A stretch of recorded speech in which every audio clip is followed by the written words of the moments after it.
Assalamualaikum warahmatullahi wabarakatuh. Sahabat, Mencintai dalam diam. Siapa dulu yang kamu maksud di situ? Rata-rata si orang kalau dibilang mencintai dalam diam, kebanyakannya adalah mencintai lawan jenis. Begitu ya. Bagi adik-adik yang belum menikah, gitu kan. Naksir, seneng tapi tidak berani mengungkapkan. Hingga yang ada adalah berlalu jam demi jam di waktu malam. Dengan mata yang tak juga mau terpejam. Karena memikirkan seseorang yang mungkin saat itu sudah ngorok dengan dalam.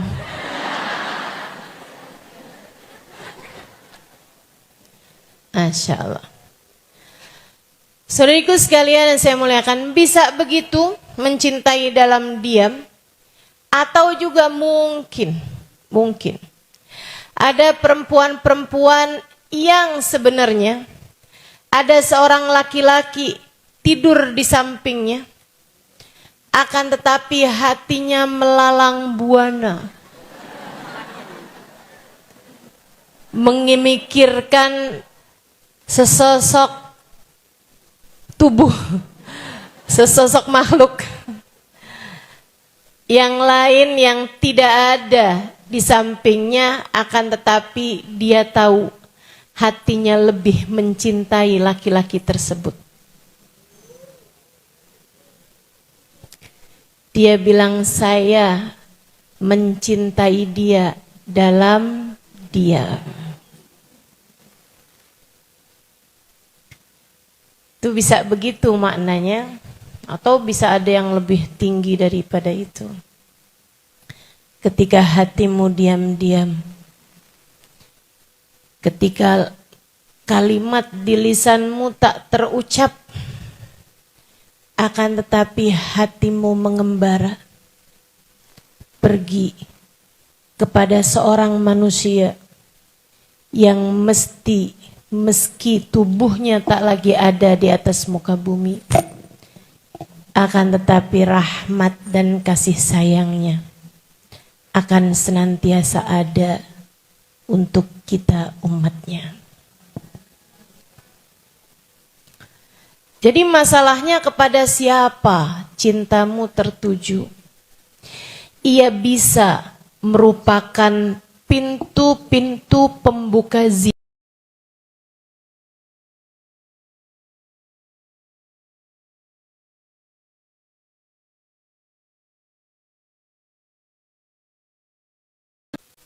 yang tadi saya sebutkan, pertama saya sebutkan. Seorang perempuan mencintai seorang laki-laki yang mungkin sering dia lihat lewat di depan rumahnya, yang mungkin sering dia lihat di halaman sekolahnya, di halaman fakultasnya, atau mungkin seorang laki-laki yang dia sering bersinggungan dengannya di tempat kerja, akan tetapi dia merasa, bukankah kalau saya mendekatinya, bukankah kalau saya menunjukkan rasa cinta saya kepadanya, itu adalah sesuatu yang dosa, atau saya khawatir nanti saya akan kecewa. Maka dia pun memilih untuk mencintai dalam diam. Dek, saya manggilnya Dek nih yang beginian nih. Kayaknya nggak kebayang kalau umur perempuan tersebut 50 tahun. Masa 50 tahun masih pakai seragam sekolah? Teman-teman saya sekalian, untukmu yang sedang berada di dalam rasa yang seperti itu adalah ujian yang Allah Subhanahu wa ta'ala berikan kepadamu untuk Allah mengujimu. Namun sebelum kamu merasa, aduh ujian ini sangat berat ya Ustazah. Teman-teman sekalian yang saya muliakan, kamu juga harus tahu bahwa itu adalah sebuah kenormalan. Kamu normal. Kalau masih senengnya sama orang yang pernah kamu lihat. Yang gak normal tuh, orang-orang tuh nonton drama Korea sampai aktor yang dia lihat di drama Korea dia pasang posternya di mana-mana. Ini yang ketawa merasa atau gimana nih? Sampai jangankan ketemu orangnya, baru ngelihat fotonya doang.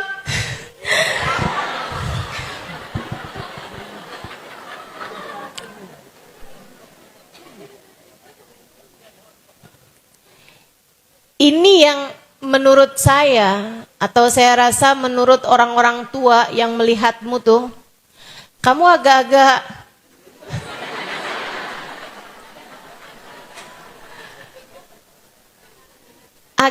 nggak normal gitu. Dalam pandangan kami para orang tua ini ya. Saudariku sekalian yang saya muliakan, atau misalnya gitu, kamu jatuh cinta kepada yang kamu pikir ada, alien. Itu nggak normal teman-teman, nggak normal. Tapi selagi kamu merasa tertarik dengan lawan jenis, di usia-usiamu 17, 18, 19, di usiamu mungkin 20, 21 tahun, itu adalah sesuatu yang sangat normal. Kalau saya liatin sih jatuh cinta kepada lawan jenis seperti ini nih, kayak semacam penyakit cacar buat hidup orang. Kayaknya semua orang pasti pernah kena deh, betul nggak? Cuman beda waktu aja. Ada yang kecil, ada yang dewasa, ada yang tua, kan begitu ya? Meskipun kalau urusan jatuh cinta, kayaknya rata-rata di usia-usia balik begitulah. Nggak normal juga kalau anak saya nih Ustazah jatuh cinta Ustazah sama laki-laki. Umurnya berapa? 4 tahun. Nggak normal kan?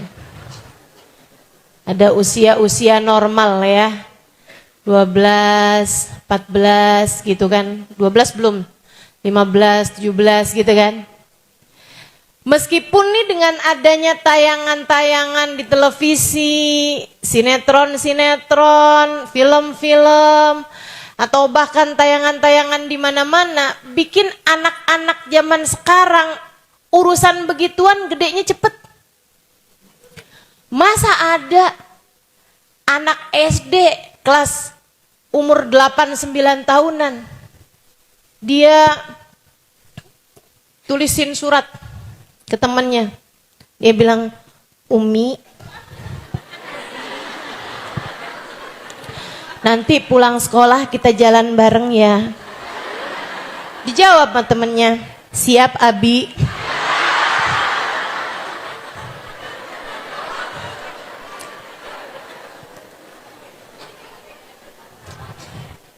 Inna lillahi wa inna ilaihi raji'un. Saudaraku sekalian saya muliakan, sesuatu hal yang normal. Tapi sekali lagi saya sampaikan ini ya, itu normal terjadi padamu dan kamu bukan satu-satunya. Semua orang kena hal tersebut. Terjadi kepada diri semua orang. Ustazah ngalamin juga, jangan tanya saya. Terjadi pada diri semua orang, teman-teman saudariku sekalian.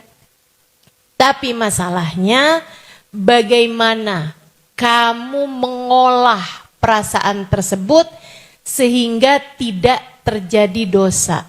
Jatuh cintanya terjadi kepada semua. Akan tetapi Kewajibanmu adalah mengolah perasaan tersebut sehingga tidak terjadi dosa. Dengarkan saya, Dek. Kewajibanmu mengolah rasa tersebut sehingga tidak terjadi dosa. Jangan salahkan cintanya. Kalau memang haram, Ustazah, kenapa Allah meletakkan cinta sebesar ini di dalam hati saya? Pakai segala nyalahin Allah, jauhan, halo. Allah memberi rasa itu kepada diri semua orang. Tapi yang kemudian sampai terjelembab kepada jurang-jurang dosa, enggak semua orang. Hamba-hamba Allah yang bertakwa mampu melewatinya dengan perasaan penuh bangga karena mereka telah melewatinya dengan cara yang terbaik. Ada banyak hamba-hamba Allah pernah punya rasa yang seperti itu, tapi mereka mengolah. Nih ya, awal kali rasanya itu memang di luar kontrolmu, Dek. Mbak, Kak, awal rasanya datang di luar kontrolmu. Kamu tidak bisa memilih kepada siapa hatimu jatuh cinta. Awal rasanya di luar kontrolmu. Ini kenapa banyak emak-emak senyum-senyum nih? Ingat zaman muda? Iya, nggak apa-apa. Awal rasa itu datang di luar kontrol. Sekali lagi, kamu tidak pernah punya pilihan untuk bisa memilih kepada siapa kamu jatuh cinta. Nggak bisa tuh. Jatuh cinta itu adalah niscaya, maksudnya sesuatu hal yang gitu aja gitu. Allah Subhanahu wa taala taruh gitu kan. Ketika kamu merasa waktu tiba-tiba berhenti berputar.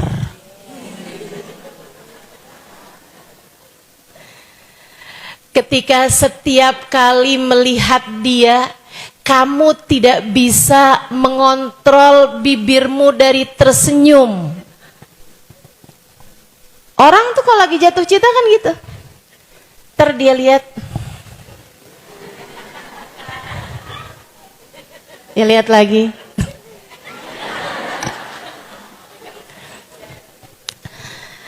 Dia ngerasanya tuh orang lagi ngeliatin dia gitu, padahal kagak.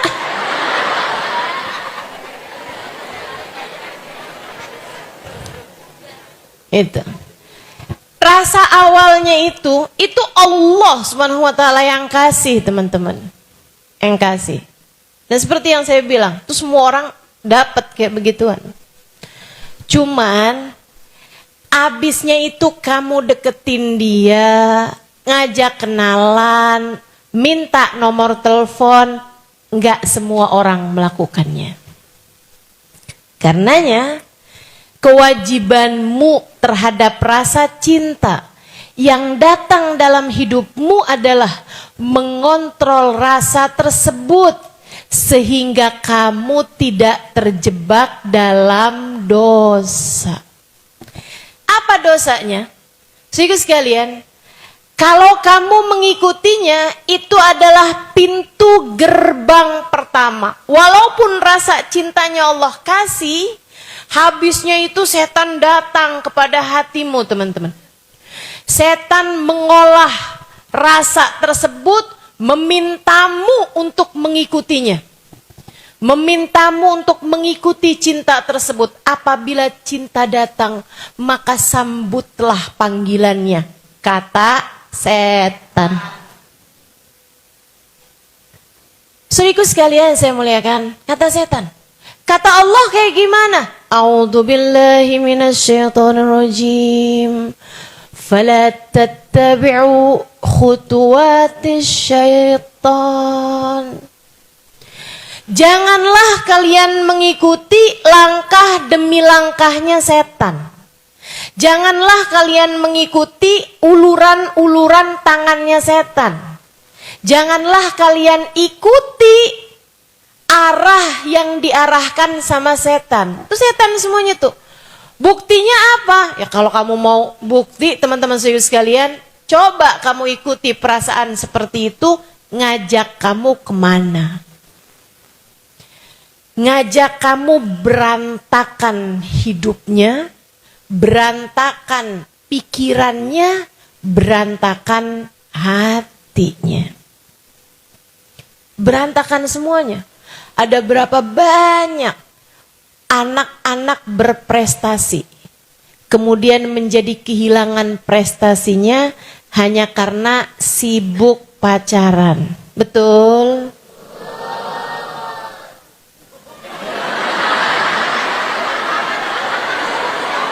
Kenceng bener deh.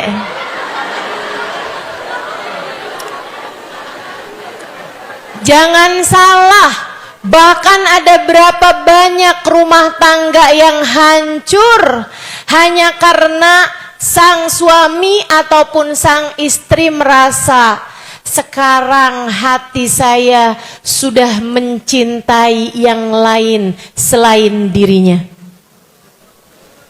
Ada banyak banget yang kayak begitu kejadian. Banyak teman-teman seriku sekalian. Gimana ya, hati saya sudah tidak cinta lagi kepadanya. Kenapa? Kamu mengikuti ajakan-ajakan setan. Ketika setan tersebut menjadikan rasa cinta yang Allah SWT letakkan kepada hatimu sebagai sebuah ujian, dia jadikan sebagai sebuah jebakan demi jebakan mendekatkanmu kepada perzinaan. Na'udzubillah min dzalik. Ustazah, ini tuh nggak zina kok, cuman seneng aja ustazah. Seneng apa? Seneng berdua-duaan. Kamu pikir setan tuh nggak punya pengalaman kerja apa? Setan itu pengalaman kerjanya ribuan tahun. Menggodamu kecil banget buat setan. Setan itu gak bakalan ngajakin anak yang biasa pergi ngaji, bakti sama orang tua, buat langsung zina. Gak sebodoh itu. Dia akan mengajakmu buat kenalan. Kalau kenalan kayak dosa apa kayak nggak dosa? Kayak nggak dosa, betul nggak? Halo? Kamu ngelihat zina dosa besar apa nggak? Oke, sekarang kamu ngelihat kenalan dosa besar apa dosa aja apa nggak dosa? Ayo coba, kenalan doang, kenalan. Kamu anggap dosa apa nggak dosa?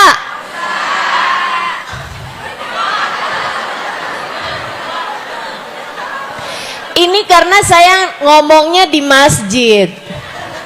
Karena saya nanyanya di masjid. Coba saya nanyanya di sekolah, bukan sebagai Ustazah Halimah, beda lagi jawabannya. Banyak di antara akhwat kita, anak-anak kita, banat kita yang menganggap kenalan doang apa salahnya? Kenalan kok. Di mana letak salahnya? Abisnya kenalan, tukeran nomor HP. Boleh nggak minta HP kamu? Saya cuman punya satu. Maksud saya nomornya juga cuman punya satu.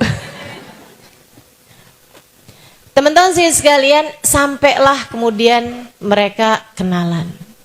Dari awalnya salam, kemudian sapa. Kan gitu ya, nyapanya lewat chat. Hai. Bermula dari hai. Saudaraku sekalian, habis itu kemudian jawab, hai juga. Apa kabar? Saya yang tadi minta nomor telepon kamu.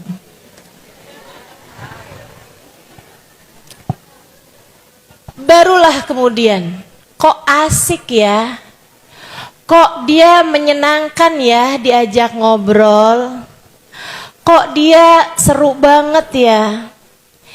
Jatuh cinta itu seperti bendungan. Teman-teman saya sekalian, ia bermula dari satu titik kecil hingga kemudian membesar dan runtuhlah seluruh bendungan. Awalnya kecil pasti. Jatuh cinta tuh kayak gitu. Dari semula dia bukan siapa-siapa bagimu, hingga kemudian kamu sesekali mengingatnya, hingga kemudian kalau diikutin dengan itu tadi, sapa, kemudian mulai bicara, mulai teleponan. Teman-teman sih sekalian, bermula dari kamu sesekali mengingatnya hingga kemudian bahkan dalam sholat kamu tetap mengingat dia. Itu kalau udah kayak begitu durhaka. Kamu ngadep siapa, ingetnya sama siapa? Sholat ngadep siapa? Tapi kamu mengingat seseorang itu, Allahu Akbar. Ih, senyumnya manis banget tuh. Bismillahirrahmanirrahim. Alhamdulillahirabbil alamin. Dia lagi ngapain ya? Saudara sekalian, berantakan tuh mulai tuh. Dari yang asalnya kamu hanya mengingat dia sesekali sehingga menjadi setiap kali kamu mengingat dia. Saudariku sekalian saya muliakan, sampai akhirnya dia tidak bisa pergi dari pikiranmu. Waktunya kebanyakan ngeliatin HP mulu. Nanyain, kamu lagi apa sih? Nggak dijawab, semenit, 2 menit, 3 menit, 4 menit.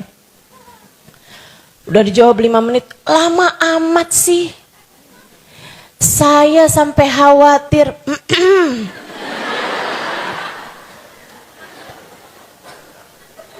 Ya Allah, ya Allah. Rusak sudah hidupmu teman-teman. Tuh kalau kayak begitu tuh kamu udah terjangkit. Ya. Terjangkit virus namanya jatuh cinta. Abisnya itu kalau udah teleponan, tungguin aja, pengen ketemuan, kemudian ketemuan. Dari yang asalnya ketemuan senengnya bareng-bareng, lama-lama berduaan aja ya, yang lain rese. Dari yang berduaan tapi masih seneng nyari tempat-tempat yang rame, sampai mulai deh tuh nyari tempat-tempat yang sepi, terakhir lagi bokek, pacaran di atas kuburan.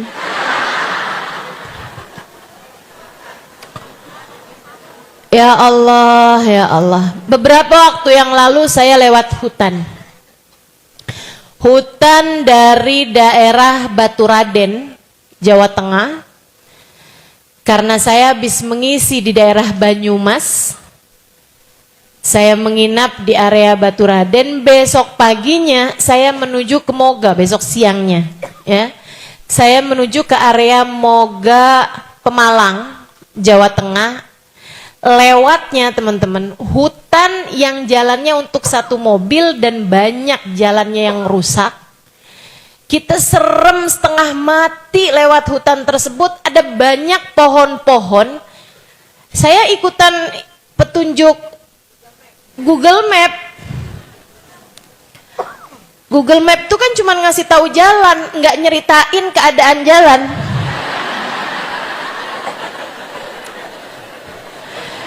Saudariku sekalian yang saya muliakan, ya mau marah gimana juga kan?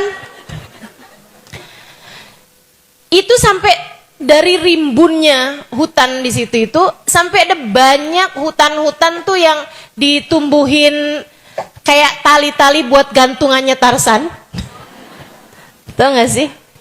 Sampai kayak begitu, dari lebatnya akar-akar pohon yang menggantung gitu.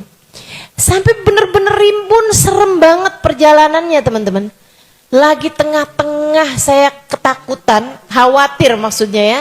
Khawatir seperti itu, khawatir juga tiba-tiba jalannya putus gitu kan. Nggak ada jalan misalnya gitu. Ini gimana nih Google Map yang terhormat? Lagi kayak begitu teman-teman saya sekalian, di semak-semak. Saya lihat ada sebuah motor yang di atasnya ternyata terdapat seorang laki-laki dan perempuan yang sedang berpacaran. Rasanya pengen saya timpuk aja tuh.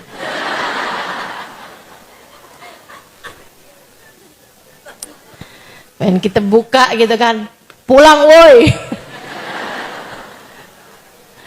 Ibu bapak kamu nyangkul di sawah, nyekolahin anaknya biar pada jadi pinter. Malah nyari semak-semak buat berduaan. Innalillahi wa inna ilaihi raji'un. Nah kalau udah berduaan kayak begitu, di tempat sepi kayak begitu, bagaimana kamu punya kendali terhadap bisikan setan untuk mengajakmu kepada perbuatan yang haram? Dari yang awalnya mungkin hanya sekedar genggaman tangan, kemudiannya abisnya dia nangis, masa sih saya nggak pelukin, untuk memberikan kehangatan. Abisnya itu kami hanya saling bersandar. Habisnya itu udah deh gitu. Ngeri teman-teman saudara sekalian. Setan punya urusan. Setan punya urusan. Naudzubillah. Dan kalau kamu sudah ada dalam belenggu setan, ini ya, nggak usah heran kalau ada orang pacaran nih, pacaran, yang si laki-laki atau si perempuan suka nyiksa kepada pasangannya dan mereka balik lagi. Pernah ketemu orang kayak begitu? Kok bisa banyak gitu tuh, merasa apa gimana? Toksik. Hubungan yang toksik teman-teman, hubungan yang racun. Udah tahu racun, nih udah tahu nih racun nih. Ya jangan diminum.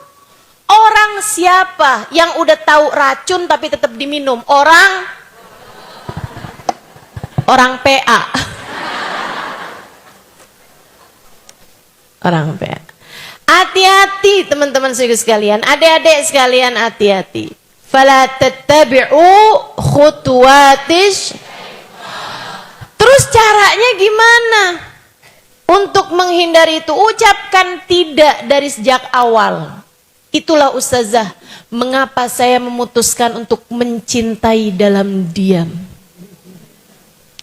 Saya takut ustazah, kalau saya tunjukin, kalau saya ekspresikan, akhirnya nantinya tuh jadi kalang kabut hati saya, nanti hati saya juga kecewa, nanti saya juga pacaran ini itu, saya juga takut dosa.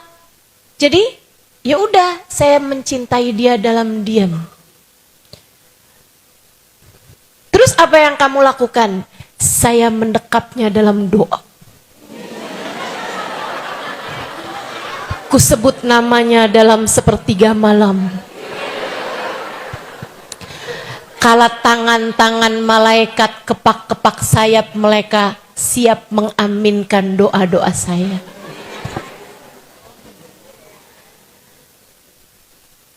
Doa di sepertiga malam tuh mustajab. Ngapain minta dia? Kalau kamu tahu sesuatu yang sangat berharga dan kemudian kamu ditanyakan apa yang kamu mau, ngapain minta barang remeh, barang temeh, atau sesuatu hal yang kamu tidak tahu pasti bagus atau tidaknya. Jadi sekalian, nih kamu nih ya, misalnya gitu, dapat hadiah dari orang yang sangat kaya raya misalnya. Dia bisa memberikan kepadamu bahkan uang 100 juta misal. misal. Terus dia bilang, kamu akan saya kasih hadiah, kamu minta apa? Ada nggak di antaramu yang bilang,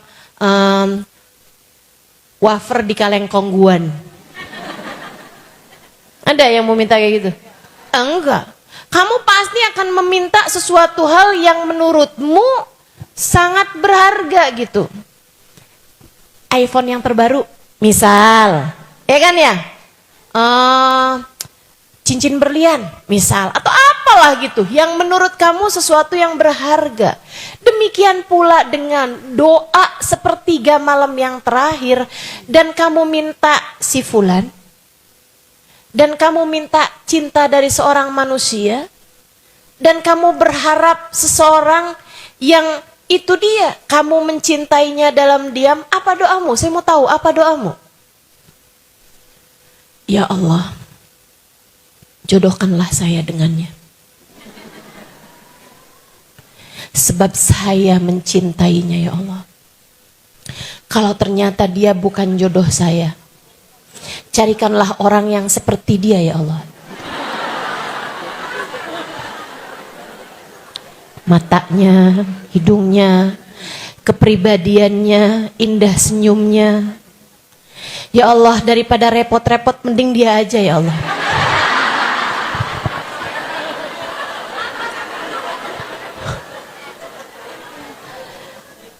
Ayolah, kamu mau doa apa? Mau doa apa? Sedikit sekalian saya muliakan.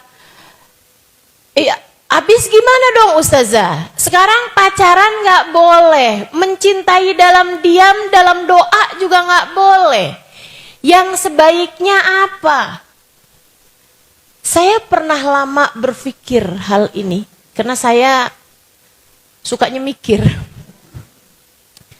Kenapa Allah mengenalkan rasa cinta sedalam, seperih itu dalam hati kita? Saya kalau liatin cinta, jatuh cinta, semua jatuh gak sih? Rasanya perih, betul? Rasanya sakit. Orang tuh kalau lagi jatuh cinta, hatinya rasanya sakit. Enggak kok Ustazah seneng. Oh tunggu dulu. Senengnya berapa persen, susahnya berapa persen? Betul apa enggak? Coba tuh kalau kamu lihat ada temen kamu yang lagi pacaran. Kamu deketnya sama seorang temen, temen kamu lagi pacaran. Saya enggak lagi bilang kalau kamu lagi pacaran, enggak. Temen kamu. Sebab orang tuh enggak bisa menilai diri sendiri. Tapi kalau nilai orang lain kita bisa. Betul? Kamu lihat temen kamu lagi punya pacar, lagi pacaran. Nih ya, kamu misalnya satu geng beberapa orang lah. Ada 4-5 orang, satu perkumpulan gitu. Biasa kemana-mana bareng ada 5 orang. Satu orang temen lagi jatuh cinta. Jadi nyebelin apa jadi asik? Jadi nyebelin, ribet banget hidupnya, betul?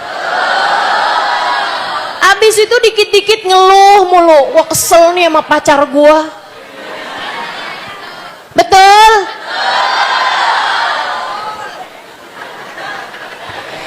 Terlihat hidup dalam bahagia atau terlihat hidup menyedihkan? Banget. Apalagi kalau udah dia cemburu. Apalagi kalau udah dia nangis-nangis. Apalagi kalau udah dia banting pintu, nangis di balik pintu. Siapa sih tuh yang ngajarin nangis di balik pintu? Saudaraku sekalian yang saya muliakan, jadi suatu yang gak asik. Orang jatuh cinta tuh jadi bego teman-teman. Ini istilahnya seorang psikolog ya. Orang tuh kalau jatuh cinta itu ada apa istilahnya neuron dalam pikirannya, teman-teman saya sekalian, hormonal neuron yang setara dengan narkoba, yang setara dengan narkoba, dengan narkotika. Jadi nggak bisa berpikir waras, jadi nggak bisa lagi memuliakan orang tua, jadi repot semuanya, berantakan semuanya teman-teman. Ya mestinya kayak gimana Ustazah? Olahlah rasamu hingga rasamu tidak menjebakmu, mengantarkanmu kepada perbuatan dosa. Saya lama mikirin, kenapa sih? Kenapa gitu? Apa hikmahnya? Allah memberikan rasa cinta di hati kita kepada seseorang gitu. Sampai bikin berantakan hidup kita, sampai hati kita terpenuhi dengan dia, sampai kita mikirin dia terus-terusan gitu. Dan saudaraku sekalian, wallahu a'lam, tapi saya rasa kenapa Allah mengenalkan kepada kita rasa cinta yang bisa begitu dalam dan menyiksa di hati kita? Karena Allah hendak memberitahu kita bahwa kamu bisa mencintai sedalam itu. Kamu bisa mencintai sebesar itu. Kamu bisa punya rasa ingat kepada seseorang seintim itu, sebanyak itu. Maka jadikanlah orang itu. Hanya beberapa hari saya berjumpa dengan beliau. Kurang lebih sebulan, 2 bulan lah ya.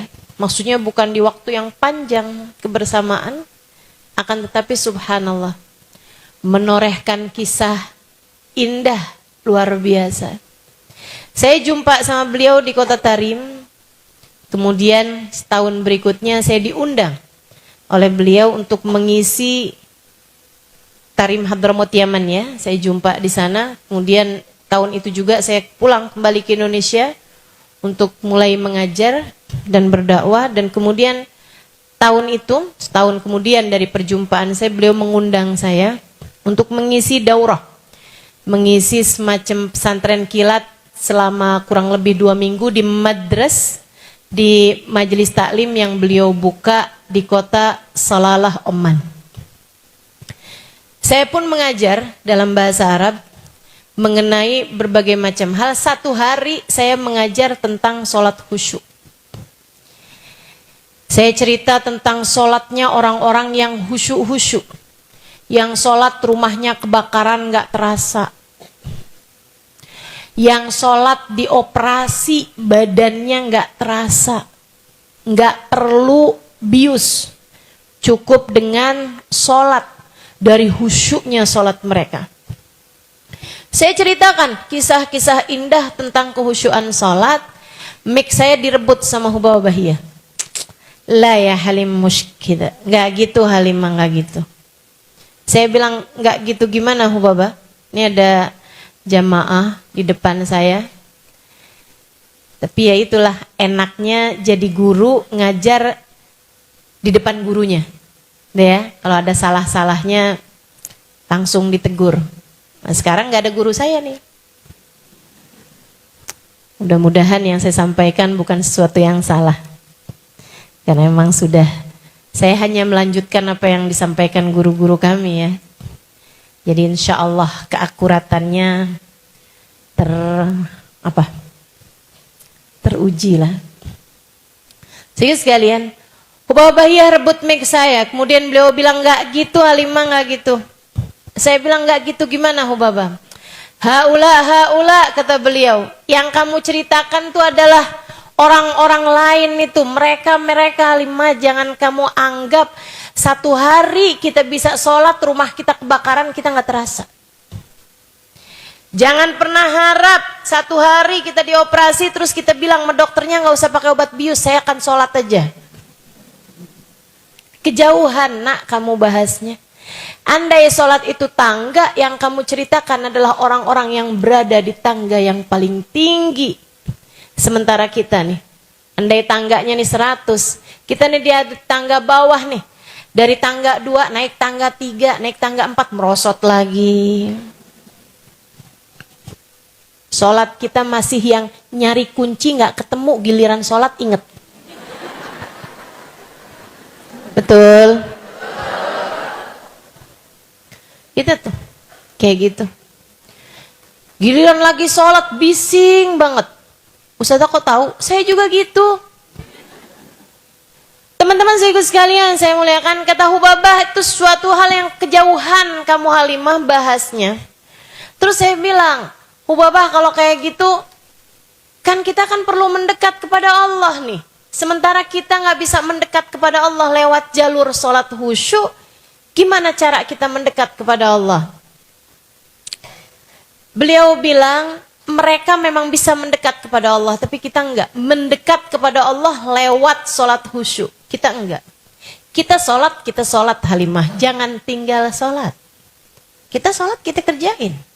Akan tetapi berharap kita dekat dengan Allah karena sholat kita yang masih bising berisik itu. Enggak.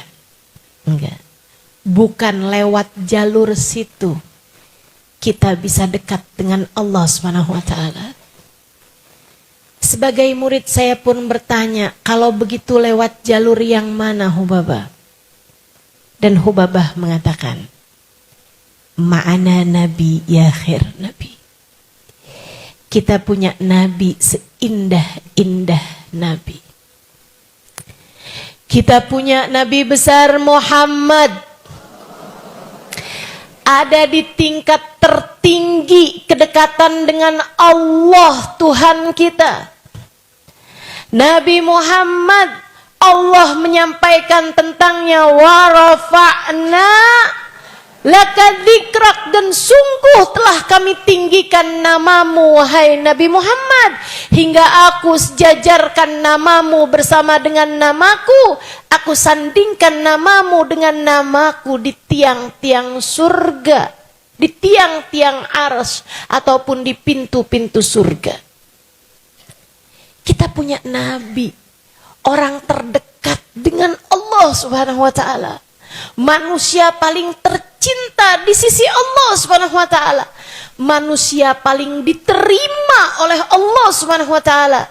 Manusia yang oleh Allah dipegangkan padanya kunci surga. Wa miftahul jannah biyadi. Kunci surga aku yang pegang, kata Nabi besar Muhammad sallallahu alaihi wasallam.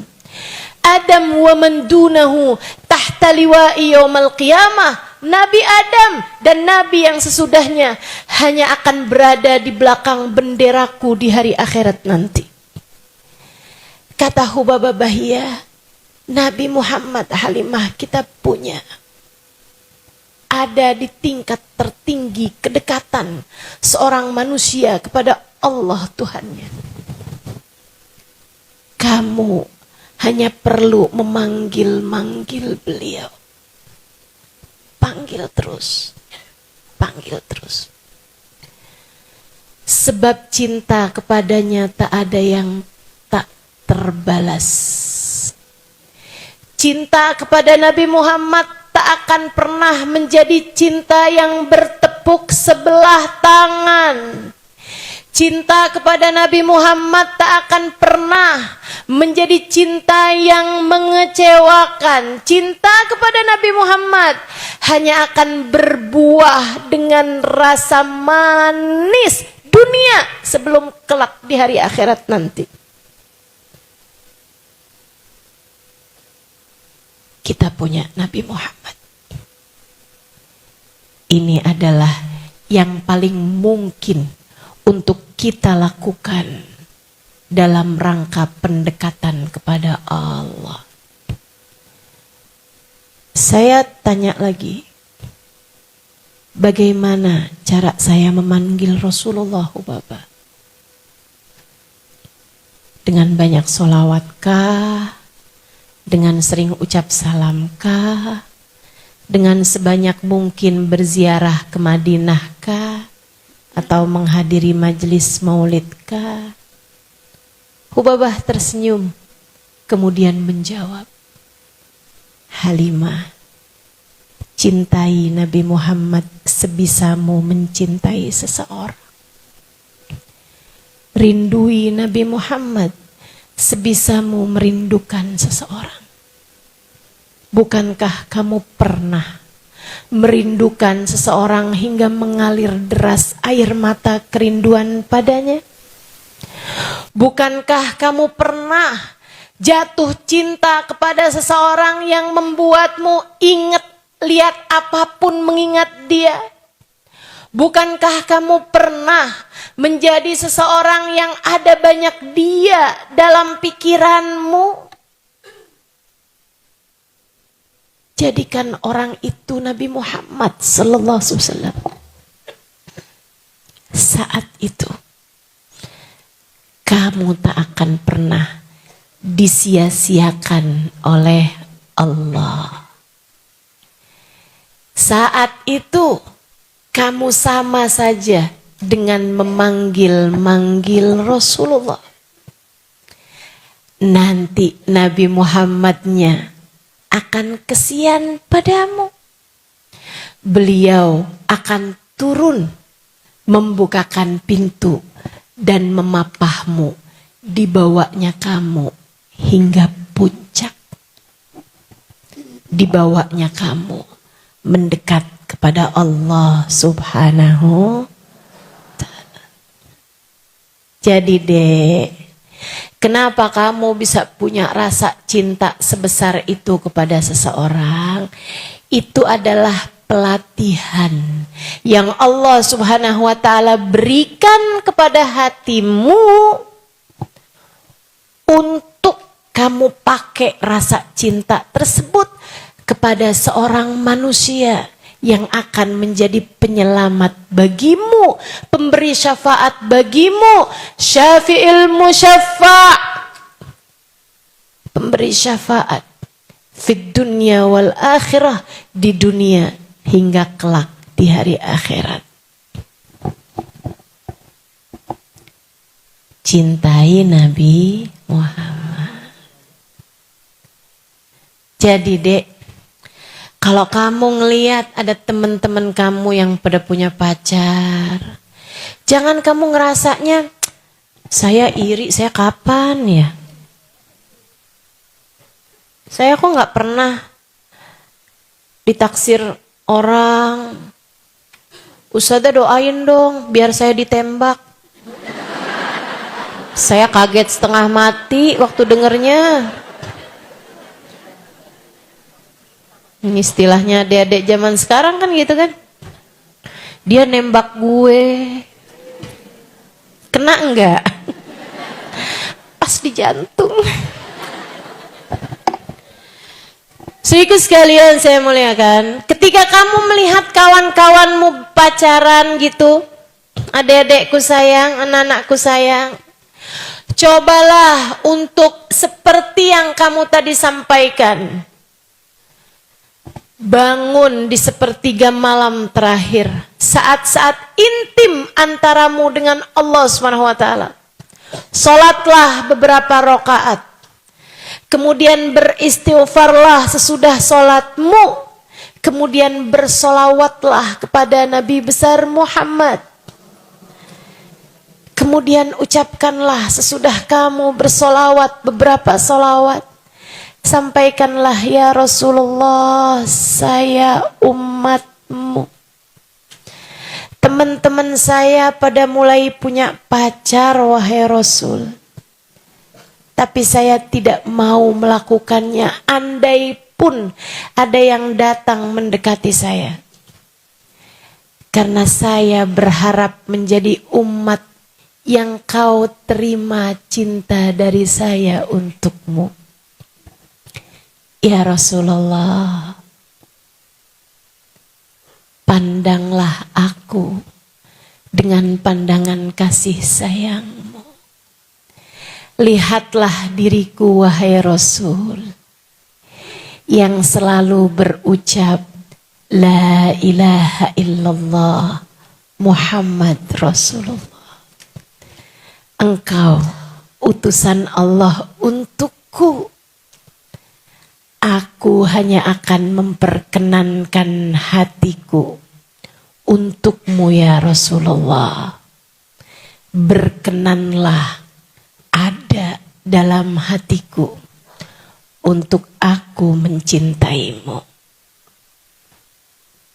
Itu enak. Itu enak. Kemudian rasakan betapa damai cintanya. Rasakan. Begitu indah cintanya, rasakan. Begitu indah kasih sayangnya saat itu. Kamu akan menjadi seseorang yang setiap kali disebutkan namanya, lisanmu akan segera bersolawat padanya. Saat itu, kamu akan mencari-cari tahu tentangnya. Kamu akan hadir di majelis-majelis yang mengingatkanmu kepadanya. Saat itu, kamu akan menjadi seseorang yang air matamu berlelehan ketika kamu berucap, Ya Nabi salam alaika, Ya Rasul salam alaika, Ya Habib salam alaika, salawatullah alaika. Saudaraku sekalian saya muliakan, saat itu Allah akan menghadirkanmu untuknya dan Allah akan menghadirkannya untukmu. Hidupmu akan jauh lebih bahagia. Tak akan lagi kamu segitunya mengejar-ngejar cinta manusia. Sebab cinta manusia terindah telah berhasil kamu rasakan. Makanya teman-teman, kalau kamu bisa sedalam itu cinta sama orang, kamu merasa nih sekarang nih, saya kok bisa dalam banget ya Ustazah cinta sama orang. Itu pasti karena kamu belum dalam cintanya kepada Nabi Muhammad. Atau bahkan belum cinta kepada Nabi Muhammad. Orang kalau udah kenal cinta sama Nabi Muhammad, sama yang lain biasa-biasa aja. Ustazah maksudnya dia gak bisa cinta sama suaminya. Urusan lain nih. Dia cinta sama suaminya, tapi cintanya biasa-biasa aja. Nggak akan ada ceritanya, suami saya nih sekarang jatuh cinta perempuan yang lain. Cinta ditolak, sianida bertindak. Nggak ada. Nggak akan ada ceritanya, orang kalau udah cinta sama Nabi Muhammad di hatinya nih gede teman-teman. Nggak akan ada ceritanya sampai dia itu berusaha cari tahu kemana pergi suaminya. Kemudian kau besar cintanya nih kepada Nabi Muhammad SAW. Gak akan ada ceritanya juga gitu. Dia sakit hati kepada perempuan. Sakit hati yang besar banget pada perempuan yang suaminya jatuh cinta lagi kepadanya. Sampai bikin dia akhirnya, jadi suami saya bisa selingkuh, saya juga. Gak akan ada ceritanya kayak begitu. Perempuan yang punya cinta besar kepada baginda Nabi besar Muhammad sallallahu alaihi wasallam, nggak akan ada ceritanya. Ini hidung kurang mancung, biar suami saya tambah seneng dah sama saya operasi plastik. Nggak akan ada menghalalkan segala cara demi untuk suami, nggak ada. Kenapa gitu? Sebab saya baca dalam Al-Quran. A'udzu billahi minasyaitonir rajim. Wal mu'minuna asyaddu hubban lillah. Orang mukmin gak akan pernah besar cintanya kepada apapun dan siapapun, sebab orang mukmin cintanya yang terbesar kepada Allah. Orang mukmin cintanya kepada Allah, cintanya kepada Rasulullah penuh seluruh ruang hatinya, hingga dia tidak akan pernah mencintai siapapun dan apapun lebih daripada cintanya kepada Allah dan Rasulnya. Ada, biasa-biasa aja. Gede cintanya, tapi bukan kepada manusia selain Nabi besar Muhammad SAW. Kalau kamu ngerasa cinta kamu gede sama siapapun, coba liatin. hati kamu belum gede cintanya kepada Allah, belum gede cintanya kepada Rasulullah. Gedein cinta kamu sama Allah dan Rasulnya. Tenang hati kamu, tenang jiwa kamu teman-teman. Insya Allah. Jadi mencintai dalam diam gimana Ustazah? Bagus jika kamu mencintai yang seharusnya dicinta. Nabi Muhammad dan Tuhannya Nabi Muhammad, Allah Subhanahu. Tapi mencintai manusia-manusia yang punya kekurangan sepertimu juga. Mencintai orang-orang yang kamu ketemu di sekolahmu, di tempat kerjamu. Enggak teman-teman, enggak banget. Mencintai jelas-jelasan membawamu kepada perzinaan, mendekatkanmu kepada keharaman, mendekatkanmu kepada zina dan membuatmu mengerjakan semua yang haram-haram. Mencintai dalam diam membuat hatimu semakin tersiksa, membuat hatimu semakin perih. Ngapain? Itu tuh penyakit, saudariku sekalian. Mencintai orang diem-diem gitu kan. Seperti yang tadi saya sampaikan, hanya akan berujung kepada kecewa demi kecewa, kecewa demi kecewa. Sebab bahkan kamu minta, kamu berjodoh padanya, kamu nggak tahu adakah dia seperti yang kamu harapkan. Orang itu kan, maaf nih kan, kebanyakan dari kita nih kan pakai topeng, kan begitu ya? Hakikat asli orang tersebut nggak bisa kamu lihat dengan hanya kamu memandang wajahnya, dengan hanya kamu bicara berapa kali sama dia. Nggak bisa. Kamu nggak tahu segala sesuatu tentangnya. Makanya sering saya sampaikan, saudaraku sekalian saya muliakan, orang pacaran bilangnya biar kenal, biar nanti nikah enak udah kenal. Seberapa bisa kamu kenal? Banyak orang-orang pacaran 5 tahun, nikahnya 5 bulan. Banyak saudaraku sekalian. Diawali dengan aku tak sanggup hidup tanpamu, diakhiri dengan aku tak sanggup hidup denganmu. Diawali dengan tak ada perempuan lebih cantik darimu, diakhiri dengan semua perempuan cantik selain kamu. Sering saya sebut bahwa ini adalah cinta monyet. Cintanya habis tinggal monyetnya. Udahlah, tersiksa, nggak ada enak-enaknya. Jadikan itu untuk Allah Subhanahu wa taala dan Rasulnya. Sekarang terakhir nih, saya mau sampein beberapa poin penting tentang untukmu yang sedang terjebak dalam rasa cinta yang haram.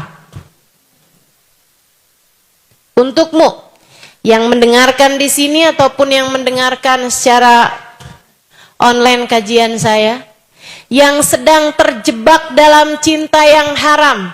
Entah itu mencintai yang tidak dalam hubungan pernikahan, adik-adik nih belum menikah, udah pacaran, sering jalan bareng, atau bahkan ya gitulah ya. Saudaraku sekalian saya muliakan, mengerjakan hal-hal yang diharamkan Allah sampai kepada keharaman-keharaman yang besar misalnya gitu. Atau untukmu yang bahkan sudah menikah akan tetapi hatimu terjebak kepada mencintai yang tidak halal bagimu. Saya kasih tahu caranya keluar dari jebakan-jebakan itu. Step by stepnya keluar. Yang pertama, ya saya udah tulisin nih. Tips meninggalkan perbuatan dosa. Terutama dosanya zina ini ya. Dosanya zina atau hal-hal yang mendekatkan kepada zina. Yang pertama, taubatilah dengan sungguh-sungguh.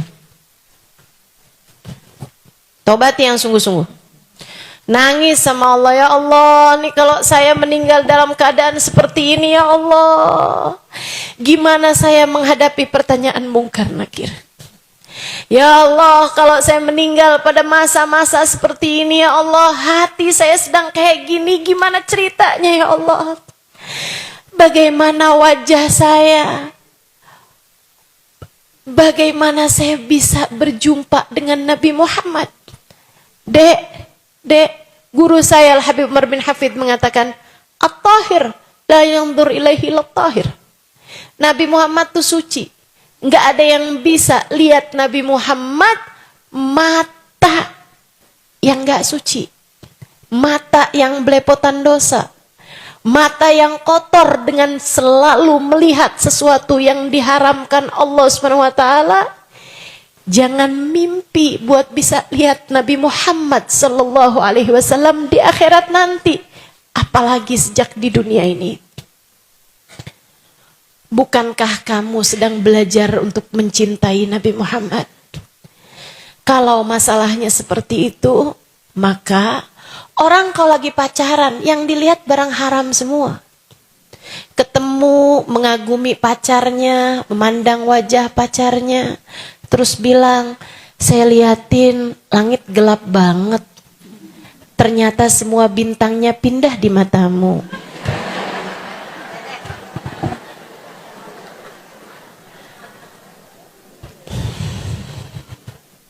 Itu setan semua, teman-teman. As-sahmul masmum min iblisil marjum. Kata Nabi Muhammad, nazar, memandang kepada yang enggak halal, itu adalah anak panah beracun yang dibidikkan oleh iblis kepada hati seseorang. Pandangannya udah penuh racun semua, itu baru mandang. Belum lagi kalau terjadi hal-hal yang tidak diinginkan ya, meskipun mereka berdua menginginkannya, nyari hotel, aduh udah bahaya semua tuh matamu itu. Bukankah kamu berharap bisa memandang wajah Nabi Muhammad? Bukankah kamu berharap di akhirat nanti kamu bisa memandang wajah Sayyidah Fatimah Zahra?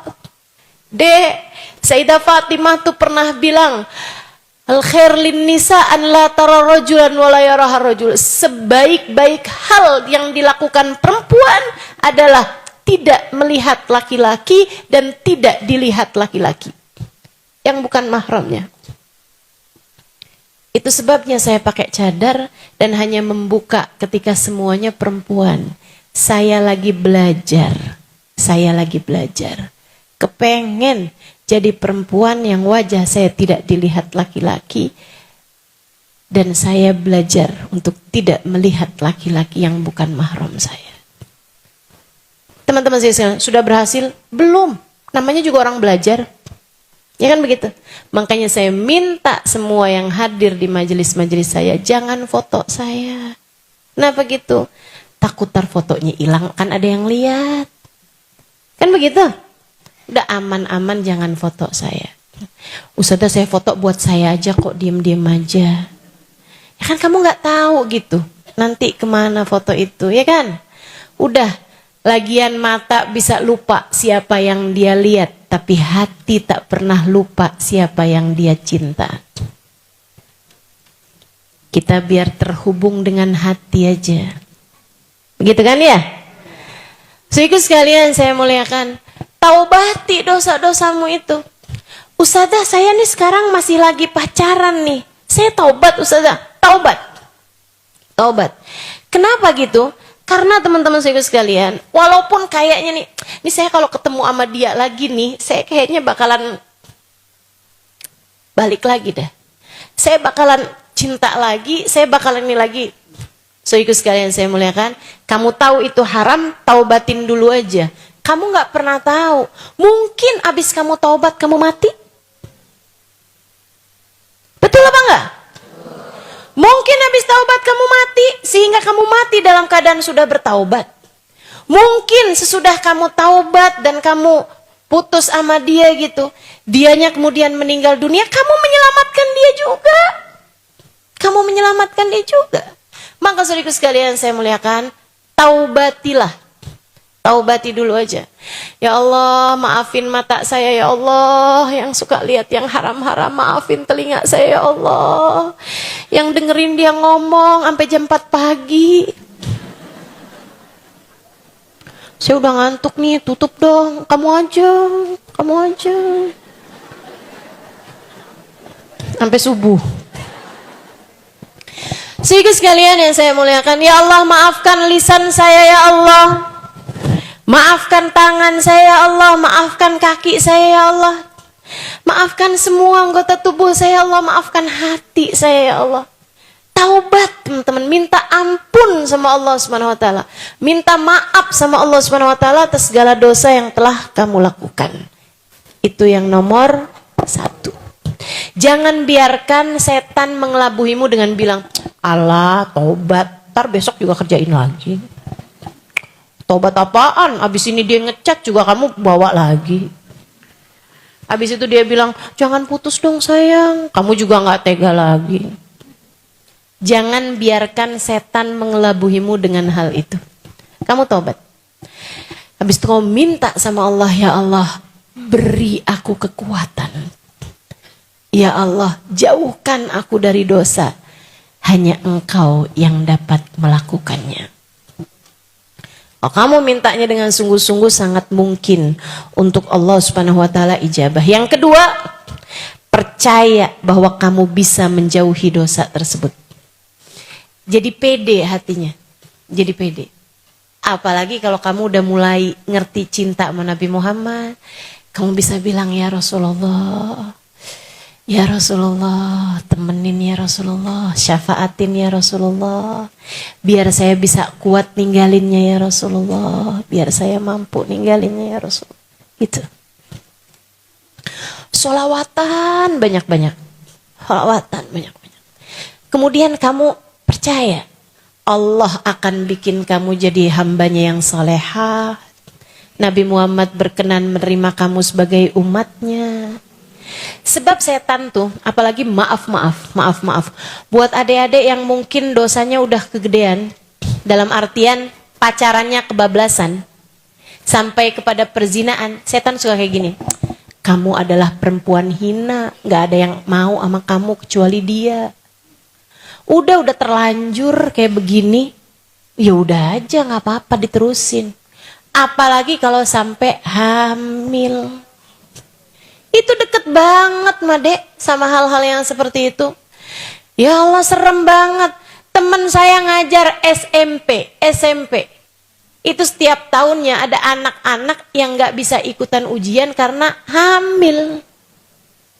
SMP loh. SMP. Jangan biarkan setan menyampaikan kepadamu, berhasil mengelabuhi hatimu dengan menyampaikan bahwa kamu adalah perempuan yang hina. Kamu adalah perempuan yang gak pantas masuk surga. Kamu adalah perempuan yang gak mungkin diridhoi Allah Ta'ala. Jangan biarkan setan berhasil memperdengarkanmu hal itu. Bilang sama setan kalau dia ngomong kayak begitu. Tapi saya punya Allah yang kasih sayangnya lebih luas daripada semesta. Saya punya Allah yang ampunannya lebih besar daripada apapun. Saya hina, tapi saya punya Allah. Saya akan mendekat kepadanya, dia akan memuliakan saya meski seperti apapun keadaan saya. Saya punya Nabi Muhammad, seorang nabi yang begitu cinta kepada umatnya, dan saya adalah umatnya. Gitu. Kamu harus bangun kepercayaan penuh dalam hatimu. Kamu yakin bahwa kamu bisa meninggalkan dosa tersebut. Sebab Allah tuh seringkali memberi sesuai dengan persangkaan kita. Kalau kita nyangka begitu, insya Allah dikasih sama Allah Subhanahu wa taala kemampuan meninggalkan dosa. Kemudian yang ketiganya, menghindari kesempatannya. Ya, kalau kamu seringnya terhubung sama dia pakai apa? Pakai HP, ganti nomor HP-nya, buang kontaknya. Benar ya? Bukan buang HP-nya kan? Buang. buang kontaknya gitu, hindari kesempatan-kesempatannya gitu kan. Kalau dia ketemu mau datang itu jangan temuin. Kalau kamu memang harus ketemu gitu karena tinggal masih dalam lingkungan yang sama gitu ya, kayak di kantor atau apa gitu, jangan pernah ada kesempatan untuk berdua-duaan dengan dia, hindarin aja, cari temen, kalau perlu deketi teman-teman kamu untuk kemudian minta biar nggak ada kesempatannya, karena memang teman-teman saya sekalian, kan Nabi Muhammad bilang ma khala rajul wa imra'ah illa wa syaitan talituhuma, tidaklah berduaan laki-laki dan perempuan kecuali yang ketiganya adalah setan. Kemudian yang keempat, menjauhi pergaulan dan lingkungannya. Jauhin teman-teman yang bikin kamu nantinya pacaran lagi. Nah tuh, cari teman-teman yang lain, teman-teman saudara sekalian. Nih, cari teman-teman majelis, cari teman-teman di komunitas kan banyak tuh.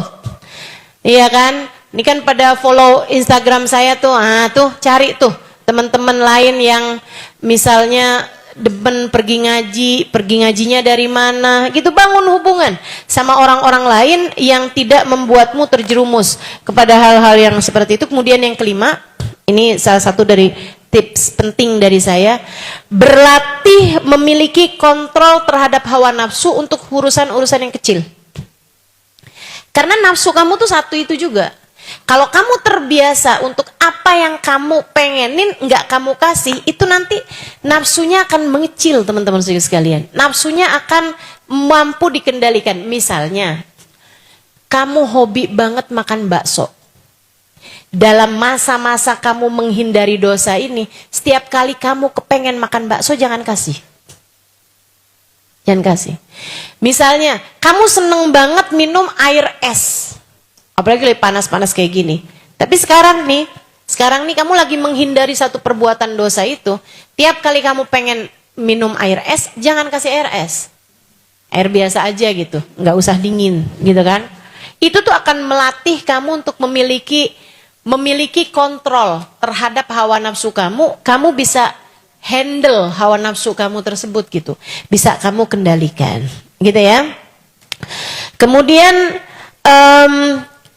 makanya kan orang kalau mau maksudnya senang terhadap perzinaan tapi tidak dalam lingkungan yang belum nikah gitu maksudnya, itu kan sama Nabi disuruh puasa. Kan gitu kan? Karena memang puasa menghindari apa yang kita inginkan itu merupakan cara paling kuat untuk bisa menjadikan hawa nafsu kita lebih terlatih. Kemudian yang keenam, bangun kebiasaan yang baik. Ya, bangun kebiasaan yang baik. Misalnya bangun sebelum subuh untuk tahajud beberapa rakaat. Misalnya habis subuh baca beberapa zikir, gitu ya. Misalnya pagi-pagi baca surat Yasin, gitu kan? Bangun kebiasaan-kebiasaan baik. Misalnya sebelum tidur sama bangun tidur baca sholawat kepada Nabi Muhammad 10 kali gitu. Enggak harus sesuatu yang sifatnya ibadah secara langsung. Bisa juga misalnya kayak setiap pagi kamu latih untuk tersenyum gitu kan. Latihan senyum nih gitu. Latihan untuk bilang kepada diri sendiri, saya hamba Allah, saya umat Rasulullah. Gitu teman-teman saya sekalian. Bangun kebiasaan-kebiasaan yang baik. Bahkan sekedar untuk tiap bangun tidur bersihin tempat tidur misalnya gitu ya. Bangun kebiasaan-kebiasaan yang baik. Itu akan membuat kamu punya kontrol lebih terhadap diri kamu sehingga mudah untuk meninggalkan perbuatan dosa. Yang ketujuh, tiap abis ngerjain dosa langsung istighfarin. Biar nggak jadi dosa yang numpuk-numpuk. Dan yang kedelapan, berdoalah terus, beristikharahlah pada Allah Subhanahu wa taala, minta bimbingan kepada Allah Subhanahu wa taala untuk jalan hidupmu. Saudara sekalian, ada doa yang mau saya ajarkan kepada teman-teman dan ini sering pernah beberapa kali saya ajarkan, tapi mungkin ada teman-teman yang belum tahu. Baca begini setiap pagi nih, ya hayy ya qayyum birahmatika astaghith wa min adzabika astajir aslih li sya'ni kullah wa la takilni ila nafsi tarfata ain. Baca 19 kali di waktu pagi. Sebelum kamu keluar rumah, sebelum kamu pergi sekolah, sebelum kamu pergi ke kantor, sebelum kamu beraktivitas apapun, kamu baca doa ini 19 kali. Kenapa 19 kali Ustazah? Ini doa diajarkan Nabi Muhammad kepada Sayyidah Fatimah Zahra untuk mampu mengendalikan hawa nafsu kita, teman-teman. Itu doa kuat banget buat menghindari kamu terhadap dosa apapun yang selama ini kamu sedang terjebak di dalamnya. Ini sebenarnya bukan hanya dosa ini aja ya. Dosa apa aja? Buat ibu-ibu yang sedang terjebak hutang riba. Buat ibu-ibu yang demenannya utang. Demen kok utang. Jadi sekalian, buat ibu-ibu nih yang bawaannya kayak kepengen marah mulu sama suami. Omel mulu gitu sama suami. Ada nggak yang begitu? Abis itu nyesel gitu kan. Kalau suami udah jalan, ya Allah nyesel. Gimana kalau dia nggak pulang? Nah tuh, cobain deh Bu. Tiap pagi baca 19 kali doa ini.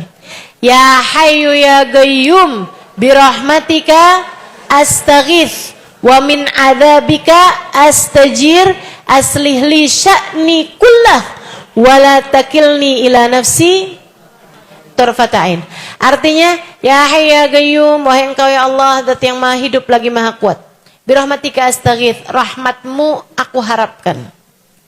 Wa min adzabika astajir, azabmu aku berlindung darinya. Azabmu jauhkanlah dariku ya Allah. Aslih li sya'ni kullah, ya Allah benerin saya dong ya Rabb. Semuanya. Beneri keadaan saya, beneri badan saya, beneri mata saya, telinga saya, benahi ya Allah. Aslih li sya'ni kullah wala takilni ila nafsi. Jangan biarkan diriku dikuasai hawa nafsuku tarfata ain, meskipun hanya sekejap mata. Baca itu berapa kali? Kapan? Pagi hari. Insya Allah. Apal? Iya.